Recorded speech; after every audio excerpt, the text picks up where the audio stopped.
예, 안녕하세요. 안녕하세요. 예, 동영상을 지금 이제 우리 수업 좀 저기 마저 보완할 부분 올려드립니다. 지금 요 책 우리 진도 다 나간 책에 부록이 좀 있어가지고요. 부록 얘기 좀 조금 하고요. 여기 보면은 세개의 0점이라고 하는데 0점은 숫자 0을 말해요. 0. 숫자 0. 0점. 0은 원래 0이 인도의 공사상에서 나온 거거든요. 그래서 우리 숫자에 십진법 표시할 때 0을 나타내는 게 이제 숫자 0, 공에서 비롯했어요. 없으면 이제 무죠. 이제 무에 대해서 또 이 배임이라는 이 책을 쓰신 분이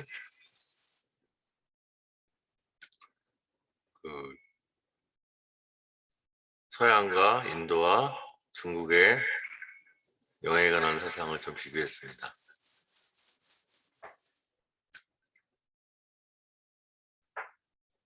잠시만요.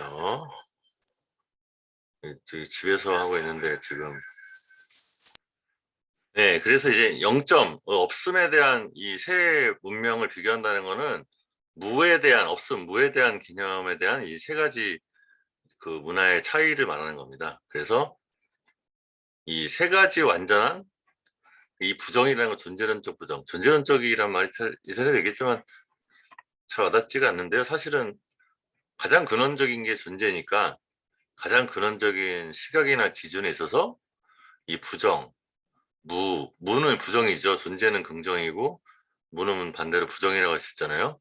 그러면 존재론적 부정이면 그 세 가지 운명의 가장 기초가 되는 부정에 대한 입장의 차이를 얘기하는 겁니다. 그래서 이거를 세 가지로 이 사람이 이제 분리했어요. 존재의 부정하고 차이성의 부정하고 배타성의 부정. 각각 존재의 부정은 서양 철학을 말하고 차이성의 부정은 인도 철학을 얘기하고 배타성의 부정은 중국 철학을 얘기하고요. 일단 서양에서는 영점 존재, 무라는 걸 존재하지 않는다고 봤어요. 이게 원래 파르메니데스라는 그 그리스 시대 학자가 처음 얘기한 건데요. 있는 것은 있는 것이고 없는 것은 없는 것이다. 이거를 이제 여기 인용합니다. 파르메니데스라고 이제 기원전 2, 300년 소크라테스 좀 다음 사람. 아니 소크라테스보다도 전 사람이죠. 파르메니데스는 소크라테스보다도 전 사람이죠. 플라톤 소크라테스보다 전 사람이죠. 기원전 한 500년, 600년 된 사람이에요. 파르메니데스 한 말이 이렇게 남아있지 않은데 서양은 그러니까 존재는 있는 것이며 그 존재는 있는 거고 비존재는 없는 것이다. 이 말은 비존재는 그야말로 그냥 무 자체라는 거예요. 아무것도 뭐 말할 여지가 없는 거라는 거죠. 세상에는 비존재라고 할 수 있는 그 영역이나 부분이 존재하지 않는다는 거죠. 근데 인도에서는 존재는 있는 것이며 없을 수 없는 것이지만 이 니르구나 브라만 그 열반의 그 우주적 존재는 순수한 존재인데 순수하기 때문에 거기에는 아무것도 없지만 구별과 차이성도 없다고 좀 더 한 단계 나아가서 저 0점에 대해서 좀 의미를 더 부여해요. 그러니까 무에 대해서는 이제 서양 전통보다 인도 철학 전통이 더 좀 심도 깊은 논의를 좀 했다고도 볼 수 있어요. 구별과 차이성도 없다는 거는 존재하고 무하고의 구별이나 차이성조차도 없다는 얘기거든요. 그래서 그것의 0점은 차이점의 0점. 그러니까 존재와 무를 차이나게 구별하는 것의 0점이다. 그걸 부정한다 이런 의미입니다. 그러니까 이제 불교에서도 그 용수의 중론에서 공은 무도 아니고 유도 아니다. 그러니까 이제 공사상을 말하는 거이기도 하죠. 근데 중국에서는 존재는 있지만 그렇다고 존재는 음양의 구별이 있대요. 그리고 절대적인 구별은 아니고, 그러니까 구별되기도 하면서 구별되지 않기도 하고, 인도는 구별이 아예 안 된다고 그랬는데 중국은 구별되기도 하고 구별되지 않기도 하고. 대표적인 게 여러분 주작, 수업 못 들어보셨을 텐데 성리학이요. 성리학에서 리와 기의 관계는, 리와 기는 구별되면서도 구별되지 않는 거예요. 그 불상잡 불상리라고, 불상잡 서로 섞일 수 없으면서도 불상리 떨어질 수 없다. 그게 이제 좀 잘 말해주고 있죠. 이런 거 중국에서의 구별, 없을 수 없으면서도 음양 구별했지만 절대적인 구별은 아니라는 점.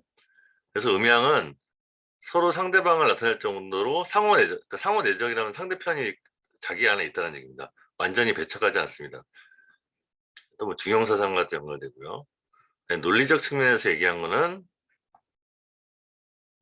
서양의 배타적인 부정하고, 왜냐하면은 무는 완전히 무니까 없는 거니까 그 존재를 부정하게 되죠. 또 유는 또 무를 부정하고요. 그다음에 모든 부정의 부정은 인도의 부정입니다. 계속 부정하고 또 부정을 한다는 마음 그 자체도 부정하고, 부정을 한다는 논리조차도 부정하고, 무한태행 얘기했죠. 그런 건 인도의 특색이에요.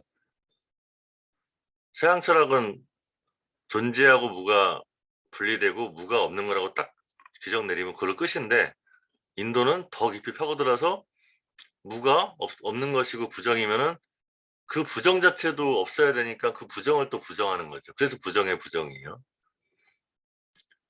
무아 사상에서 이런 논리가 또 반복되죠. 무아가 내가 없다는 건데, 내가 없다는 생각조차도 또 하나의 또 다른 내가 없다는 생각을 하는 나니까 그 내가 없다는 생각조차도 없애버려야 되는, 라는 또 그 무한태행이 계속 일어나죠. 배타성의 부정은 동양이고요. 절충적인 거죠. 이렇게 좀 주경처럼. 그래서 서양 논리는 모순적인 반대를 강조한다는 말은 모순을 인정하지 않아요. 그러니까 두 가지 모순되는 게 함께 있을 수 없다는 게, 배중률이 이제 A가, 여기 딱 나오네요. 동시에 A면서 A가 아닌 것은 없다 이겁니다. 근데 동양에서는 음이면서 곧 양일 수 있는 거예요. 그다음에 인도는 모든 부정의 부정, 사중부정은 이제 뭐 그 사구와 백비라고 이제 중론에 중론에 중론과 또 백론도 나오고, 이런 부정의 논리를 다 그 극단까지 이제 끌고 갑니다. 그래서 사중부정은 처음에 예를 들어 무아를 사려 얘기하면 나가 없다. 그다음에 나가 없다는 것이 없다. 또 나가 없다는 것이 없다. 이런 식으로 이제 4단계까지 나가면은 부정이 이제 철저하게, 4단계까지 나왔다는 건 이제 끝없는 무한탱이라는 거니까요. 그래서 이러한 차이성의 부정은 없음과 일상적 겸하는 여실한 존재와의 차이점을 부정합니다. 그러니까 없음하고 여실은 없음과 있음이죠. 없음과 있음의 차이점을 부정해요. 그 없음과 있음의 차이점을 부정한다는 것도 또 부정한다는 거죠. 이렇게 이 사중부정을 또 다른 식으로 얘기하면 무의 부정임과 그러니까 무도 부정이지만 무의 부정도 부정이고, 또 유도 무의 부정이지만 또 유의 부정도 부정이고, 이런 식이에요. 그럼 네 가지죠. 각각 유에서도 두 가지 부정이 나오고 무에서도 두 가지 부정이 나오고. 중국 논리는 배타성의 부정이라서 X는 A며 동시에 A가 아닐 수 있습니다.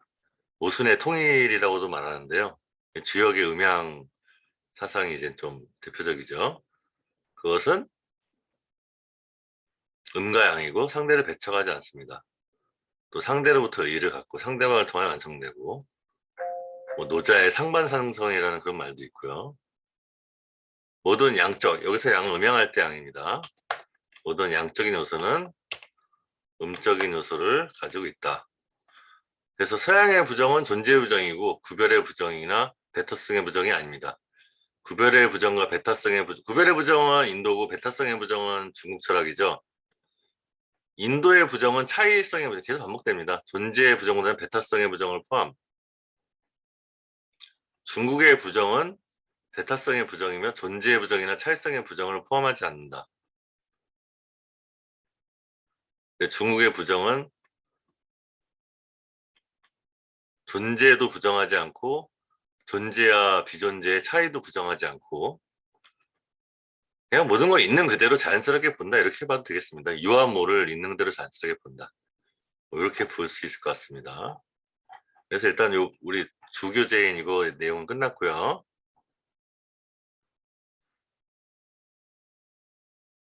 지금 한 녹화가 몇 분이 됐는데 시간이 안 나오네요. 네, 그래서 이걸로 마치고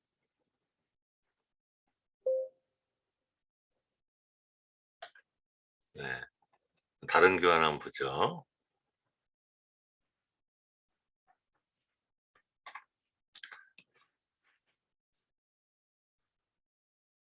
이거는 이제 제가 옛날에 방송통신대에서 수업했을 때 교환인데 동양철학과 서양철학을 핵심적인 것들을 좀 다뤄봤습니다. 지금 동서비교철학에서 여러분들이 동양철학가기 때문에 서양철학을 접할 기회가 없어서 좀 서양철학을 위주로 좀 얘기를 적어놨어요. 요거는 제가 어떤 그 철학을 바라보는 방식을 얘기하고 있는데요. 제일 앞에 보면은 나무 관세음보살과 이 얘기는 뭐냐면은 동양 철학의 특성을 좀 얘기하는 게 서양은 언어가 명확해야 되거든요. 그래서 막 분석 철학도 나오고 해서 언어를 분석해서 오류를 없애려고 하고 그래요. 근데 이거는 그 어떤 그 독실한 불교 신자였던 두 사람이 동굴에서 이제 수행을 해서 깨달음을 얻으려고 했어요. 두 사람이 동굴에서 같이 지냈는데 한 사람은 똑똑한 사람이라서 나무 관세음보살을 잘 외웠고 불교의 주문인, 또 한 사람은 약간 좀 그 공부가 짧아가지고 나무 관세음보살을 잘못 알아듣고 나무 할미보살이라고 계속 바보같이 주문을 외웠어요. 근데 나중에 이 나무 관세음보살이라고 계속 주문을 외운 사람하고 나무 할미보살이라고 주문을 외운 사람은 누가 먼저 깨달았을까요? 예, 좀 예상될 수 있죠. 나무 할미보살이 먼저 깨달았습니다. 그러니까 말이 중요한 게 아니에요. 동양 철학에서는. 특히 저 중무 철학에서는 언어보다도 언어 이면에 지금 이제 주문을 외운다는 것은 자신의 깨달음을 향한 그 의지와 정성을 다한다는 거고, 그런 내면의 마음가짐이 중요한 거지 그 단어가 어떻게 표현되느냐, 이 주문 자체에는 어떤 그 능력이나 이런 게 따로 있지 않는 거죠. 그래서 나무 관세음보살 제대로 외운 사람은 개념은 정확히 알지만, 개념도 아니죠, 명칭은 정확히 알지만 정작 중요한 거는 좀 부족했나 보죠.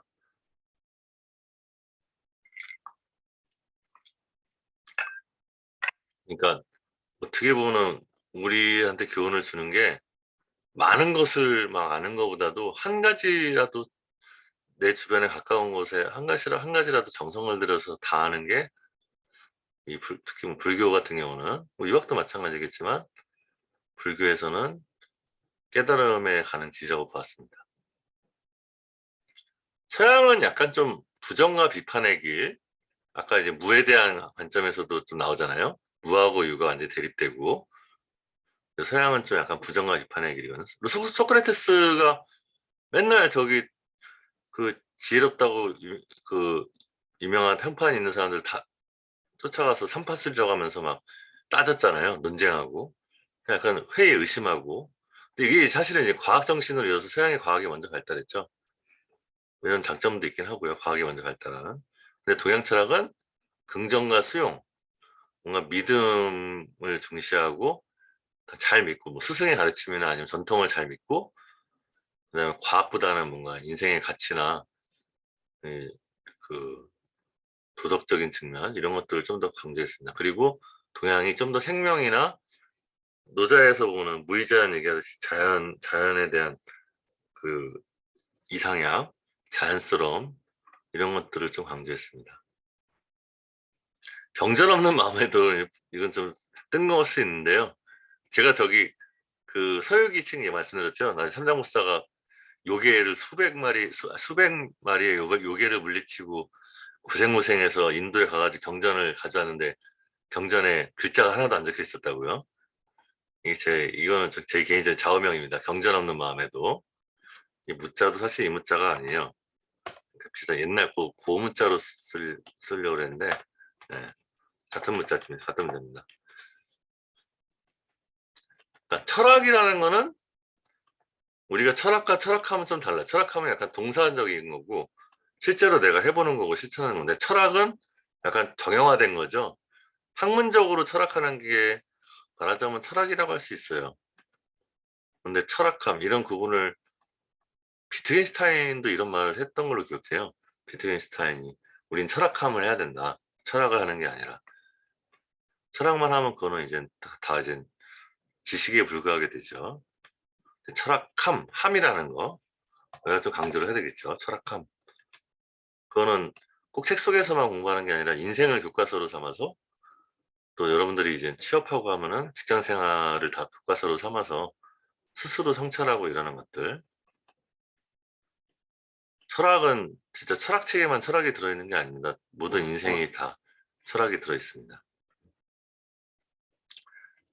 그리고 이렇게 이제서 좀 얘기하는데, 제가 철학을 전공하게 된 동기는 저 어렸을 때는 어머니께서 그 좀 비하하는 말로 잡상인이죠. 책 판매, 그 책 전집, 세계 사상 전집을, 비싼 책이 옛날에 엄청 비쌌잖아요. 그거 이제 100만 원 넘는 그런 책들인데 그거를 팔러 다니는 그 영업사원한테 사상 전집을 큰 돈 드리고 샀었어요. 그래서 제가 그 중에서 제일 앞에 있는 1권이 논어더라고요. 그래서 그 논어 택천을 읽으면서 되게 좀 멋있었어요. 되게 논어에 나오는 모습이. 왜냐면은 저 그때가 아마 초등학교 고학년인가 중학교 때인가 그런데 맨날 조그만 이익 가지고 나를 세우고 더 많이 가지려고 욕심부리고 막 그랬던, 저기 정신 연령이 되게 어렸던 그런 성격이었던 것 같은데, 논어책을 보니까 덕을 베풀려고 하고 되게 이런 도덕적인 가치, 요즘 말로 가오가 나오더라고요. 그래가지고 어렸을 때는 정치를 하면은 사람들이 행복해질 수 있지 않을까, 논어책의 영향을 받아서. 근데 그랬었는데 좀 커서는 그 정치는 살아있을 때만 사람들이 행복해질 수 있잖아요. 근데 만약에 이제 진리를 획득한다면, 진리를 얻게 된다면 내가 죽더라도 영원하고 불변한 궁극적인 것에 대해서 기여할 수 있다. 영원히 내가 죽더라도 후대에 계속 좋은 영향을 미칠 수 있지 않을까, 이런 좀 꿈을 더 크게 가졌죠. 그래서 철학을 전공하게 됐죠. 근데 대학에서는 좀 꿈은 뭐냐면 이렇게 약간 이상주의에 좀 빠져 있었어요. 그래서 막 그 가나선이라는 거를, 가나선 이제 화두 참선이죠. 화두 이런 것들을 그 관심을 가지고 선문답 수업 시간에 좀 얘기했죠. 깨달음이 뭡니까 하니까 차 한 잔 마시게나, 그리고 뭐 머리를 한 대 때린다던가, 이런 것들이 되게 인간의 어떤 이성이나 예측할 수 없는 그 초월적인 경지들이 보이는 것 같아서 관심이 많았고, 또 출가도 했었습니다. 한 보름 동안 스님 되려고 출가했다가 엄마가 보고 싶어가지고 도망쳤거든요. 근데 이제 대학 졸업하고 나서는 이제 현실에 맞부딪히게 됐죠. 현실의 대표적인 특징이 뭐예요? 돈이죠. 돈 문제. 돈 문제가 그래도 좀 마음은 좀 다스릴 수 있다고 생각하긴 했는데 돈 앞에서는 장사가 없더라고요. 돈이 쪼들리고 이렇게 힘들 때는 너무 불안하고 참 힘들더라고요. 근데 지금은 뭔가 생명의 그냥 생의 즐거움, 이거를 좀 느끼고 있다고 볼 수 있습니다. 그리고 스트레스를 그래도 좀 많이 안 받고요. 공수래 공수거라고 많이 들으셨잖아요.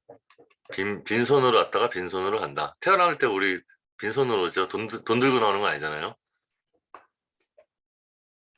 근데 갈 때가 더 중요하죠. 갈 때는 그야말로 돈 들고 가지 않죠. 태어날 때는 뭐 부모님 잘 만나면 뭐 금수저로 태어날 수 있다고 하지만, 근데 갈 때는 진짜 뭐 돈을 짊어지고 저승에 갈 수는 없잖아요.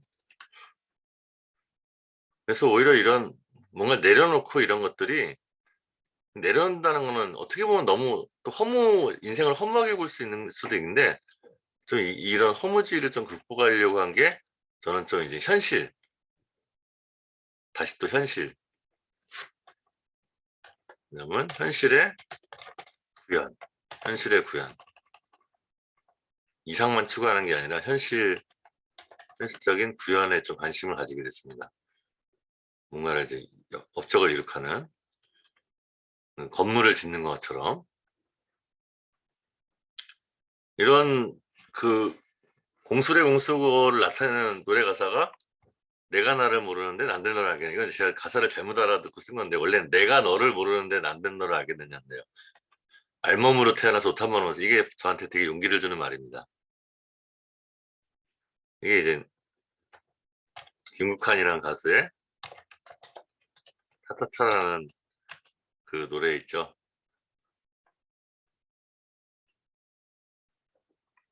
그 다음에 니체가 이제 유명한 말을 한 게, 니체는 사람의 그 정신적 경지의 단계를 세 단계로 얘기했어요. 낙타의 시기는 딱 여러분들 수험생 시기, 중학교 때, 고등학교 때 대입 때문에 무조건 다 배우려고 하잖아요. 교과서만 그 장악하려고 하고.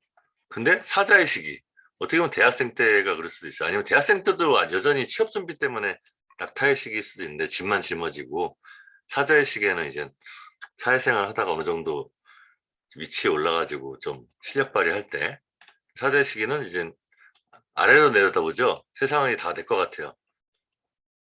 내가 원하는 것들, 내가 말하고 싶은 것들을 자기 주장을 할 수 있게 되고. 그래서 낙타의 시기는 높은 것만 올려다보죠.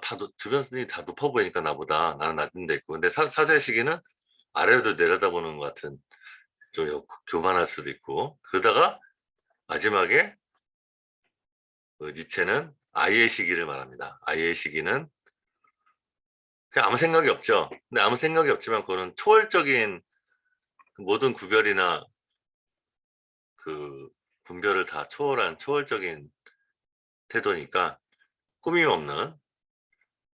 그래서 이제 이 평등하게 바라봄이라고도 볼 수 있고, 이건 탁발의 순서, 이건 수업 시간에 얘기했을 거예요. 여기 부처님께서 제자들이 막 부잣집에 먼저 밥을 얻어먹어야 되냐, 가난한 집에서 먼저 얻어먹어야 되냐 막 싸우는데, 그냥 부잣집에서 먼저 얻어먹는 이유는 부잣집은 먹을 게 남아도니까 부담이 적어서 그렇고, 가난한 집에 먼저 얻어먹어야 된다는 사람들은 가난한 집에서 얻어먹으면 가난한 집이 그 스님들한테 밥을 드리면서 복을 지을 기회를 더 많이 주는 거고, 가난한 사람이. 뭐 이런 걸로 싸웠는데, 부처님 대답은 아무 데나 가라.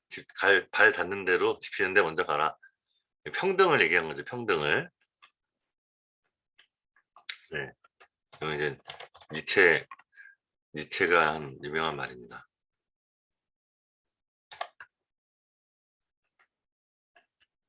그 다음에 사는 산이요 물은 물이로라는 선종의 유명한 말이 있는데요. 선처 스님도 이런 말을 했고요. 사는 산이요 물은 물이로다. 있는 그대로 보는 거죠. 그거를 이제 그 하이데거라는 철학자의 용어로는 하이데거 존재할 시간에서 평균적인 삶하고 본래적인 삶을 이렇게 나눴는데, 평균적인 삶은 그냥 아무 생각 없이 그 상식적으로 보는 거고, 본래적인 삶은 부정을 거치는 거죠. 부정을 통해서 이제 본래적인 것으로 가는 거죠. 산은 그냥 보이는 대로의 산이 아니라 눈에 보이는 산 이면에 진짜 본질적인 산이 뭐냐, 물도 본질적인 물은 뭐 이런 거죠. 본질을 찾는 과정이죠. 근데 저는 좀 동양 같은 경우는 다시 일상으로, 하이데거는 평균적인 일상성이라서 평균적이고 일상에 반복되는 걸 좀 무시했거든요. 잡담이나 호기심이나 이런 것들. 근데 오히려 동양 철학의 백미는 일상적인 삶을 긍정하는 거. 그리고 사실은 이렇게 3단계로 부정의 부정을 거쳐서 역시 산이다, 역시 물이다 이러면은 오히려 재미없죠. 사실은 이거 다 잘라버리고 딱 이것만 딱 얘기하면 그게 진짜 화두일 수도 있다는 생각으로 제가 좀 생각을 해봤습니다. 형철 스님이 딱 요 얘기만 딱 했거든요. 이거 뒤에 말들은 원래 중국에 원래 다른 선사분이 있던 말인데, 형철 스님은 딱 이것만 법문해서 되게 유명해졌어요. 어떤 시기적으로. 그 다음에 또 동양 철학과 서양 철학의 차이를 얘기하자면은, 동양 철학은 좀 더 직관 및 통찰과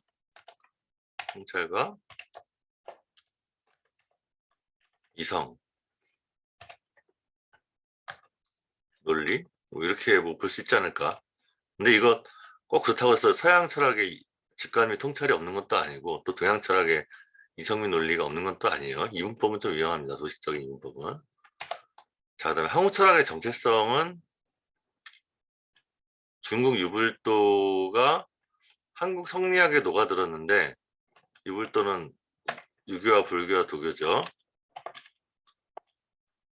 근데 우리나라 민족 종교, 저번 시간에 다뤘던 그런 데서 좀 다 이제 삼교 회통이나 이런 방식을 통해서 수용이 됐습니다. 그리고 또 제가 강조하고 싶은 건 주체적으로 철학함, 주체성의 사유가 좀 권유해보고 싶습니다. 너무 철학의 무게에 짓눌려 가지고 내 생각을 좀 내지 못하는 것보다는 좀 나의 자신감 가지고 자기의 의견, 자기의 생각을 좀 어필할 수 있는 게 좀 좋은 것 같습니다. 그리고 첫 시간에 제가 말씀드렸듯이 피상적인 단어보다 뭔가 숙고된 단어를 이해해야 된다. 여기 뭐 주체적, 뭐 철학함에서 뭐 함의 의미, 그냥 피상적으로 들으면 별거 아닌 것 같지만 또 잘 고민하고 따져보면 되게 생각할 거리가 많거든요. 지금은 진도 때문에 이제 자세히 얘기하지 못하고 넘어가지만 이 단어 하나하나가 역사가 있고 개념사라고 하죠. 개념의 역사가 있고 담고 있는 함축된 의미가 되게 크니까요. 그럼 여러분들이 잘 한번 생각해 보시면 될 것 같습니다. 그다음에 뭐 철학과 종교의 관계 문제도 좀 생각해 볼 만해요. 신과 내세는 내세, 올세계, 신과 내세는 사실은 증명할 수 없는 부분이지만 그래도 칸트의 요청 얘기했죠. 칸트가 요청으로서 신을 믿고자 한 것처럼 우리가 좀 원하는 바, 의지하는 바가 바로 신과 어떤 내세일 수 있어요. 그거는 뭐 근거가 없더라도 무시할 수 있는 건 아니죠. 또 형이상학도 사실은 근거가 없는 거지만 그럼에도 불구하고 우리는 형이상학적인 이야기를 되게 꿈꾸고 만들려고 하죠. 그 다음에 저의 지금의 문제의식은 삶은 과연 헛된 것인가? 헛되지 않은 것 같다고 보고 싶습니다. 세상에서 할 일, 무언가 구축할 일은 험한 일이 아니지 않는가? 아니지 않는가? 네. 그래서 좀 적극적이고 진취적이고 긍정적으로 하려고 하는 것들을 좀 얘기하고자 합니다. 그 다음에 중용철학의 핵심은 중용이고, 아까도 중용을 제가 자주 얘기했죠. 불교의 중도는 약간 논리적인 측면이 강하고 공자의 중용은 논리보다는 직관적이고 통찰적이고 감성적인 측면이 강하고, 그 다음에 자기지식적인 역설은 또 제가 계속 얘기했죠. 부정이라는 개념은 계속 부정에 의해서 자기지식적인 역설에 빠진다고요. 무한탱을 하기 때문에. 그 다음에 또 우리가 착하게 살라고 많이 듣지만 죽을 때까지 진짜 착하게 산 사람 거의 없습니다. 저는 자신 있게 말할 수 있어요. 내가 착하게 살았더니 사람들한테 우습게만 보이고 당하기만 한다고 하지만 그거는 어떻게 보면은 충분히 착하지 못하거나 아니면은 지혜가 없어서 그런 거죠. 인의예지 중에 인이 가장 우두머리에 갇히잖아요. 근데 인하다는 거는 의의 지의 뿌리가 되고 다 영향을 주기 때문에 마찬가지로 인이 사실은 선이죠. 선하다면은 지혜와 용기나 이런 것들도 다 갖출 수 있다는 말일 것 같아요. 그래야 선을 지키죠. 지혜와 용기가 없으면 그 사람은 선할 수가 없습니다. 금방 흔들리니까요. 그래서 요런 걸로 좀 어떤 제가 바라보는 철학에 대한 관점을 좀 말씀드리고, 이거 하나 찍고 이제 두 개 더 찍어야죠. 우리 휴강 시간까지. 그래서 이것도 한번 또 이제 진행을 해보도록 하겠습니다. 네, 또 뵙겠습니다. 요 교재는 요거요. 교환 나눠드린 거예요. 프린트로. 그걸로 하는 겁니다. 이것도 다시 이제 올려드릴게요. 네, 고생하셨습니다.